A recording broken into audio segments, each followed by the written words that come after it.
Hello everybody and welcome, it's John Pace.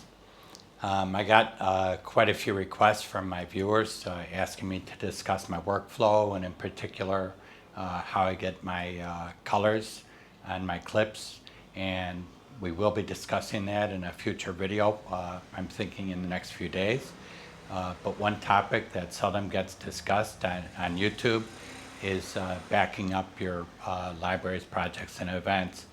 And it's of obviously utmost importance. You don't want to be worried about losing something that you might have been working for hours, days, or weeks on.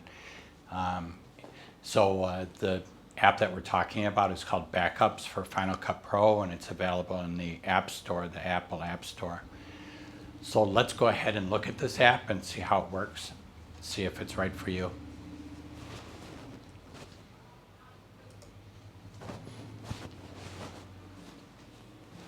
As you can see, I've already downloaded the app from the App Store, and it's in the dock, and I've set it so that it opens every time I turn on the computer, so I never forget to back up my projects.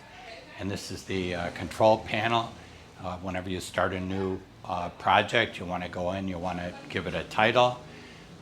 You'll go ahead and determine which is the target drive, which hard drive it's sitting on, what drive you'd like the backups to go, what drive you'd like the backups to go.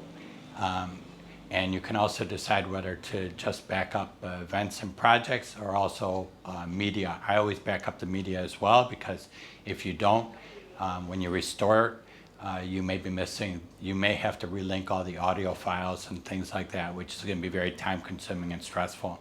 You can also decide how often you'd like the backups to occur, from everything from a minute or two all the way to every day. And you can also manually back up projects by making a snapshot and titling it. I've put, as you can see, the backups for Final Cut Pro is on OneDrive, and the original library is sitting on a different drive. And we're going to open it up just to make sure that it's still there.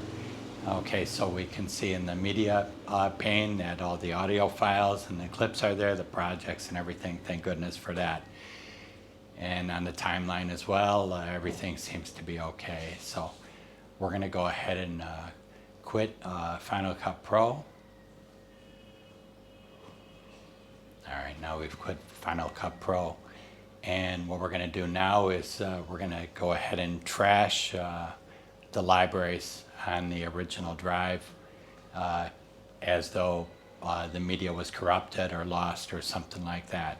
And we'll show you how to recover all of your files. So we go on to the other drive where the backups for Final Cut are. We double click, and then as you can see, there's hundreds probably backups, because I have my work backed up every 2 minutes, but you can decide how often you want to back up your projects. I just like to do it every 2 minutes, and it doesn't take up that much space. So I go ahead now, we decide where we'd like the backup to occur and which drive, so I'm selecting it. You want to make sure that you're out of Final Cut Pro when you do this. Okay, so now we're waiting. You can't see it on the video, but there's a beach ball spinning around.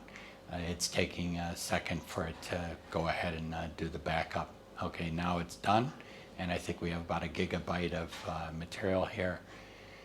And we're going to go ahead and check on the drive and see if the backups are sitting there.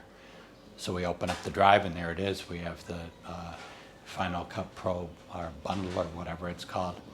We're going to double click on it just to make sure everything is the way it should be. And lo and behold, okay, so all my media is there, the audio files are there, the projects are there, as well as a snapshot or two that I made while I was working on the project. We'll go ahead and look on the timeline, scroll through it, make sure everything is okay.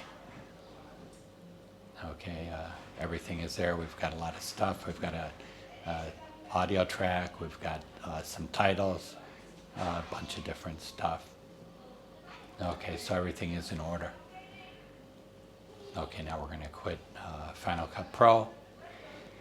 Anyhow, so I found this app to be extremely useful. I seldom, if ever, really needed it, but actually I believe this is the first time I actually checked it to be sure it was working, but indeed it does work quite well.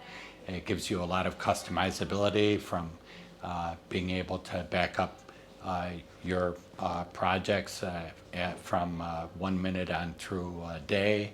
You can go ahead and manually back up your work and title it so it's easy to refer to if you need to go back because maybe you messed up your edit or something like that and you want to go back to a previous state of your project. And it's really not that costly. I think it's $17.99 US dollars on the Apple App Store. Anyhow, I hope you found this video useful. If you liked it, please hit the thumbs up. And if you'd like to see more content like this in the future, please consider subscribing. We'll see you in the next episode.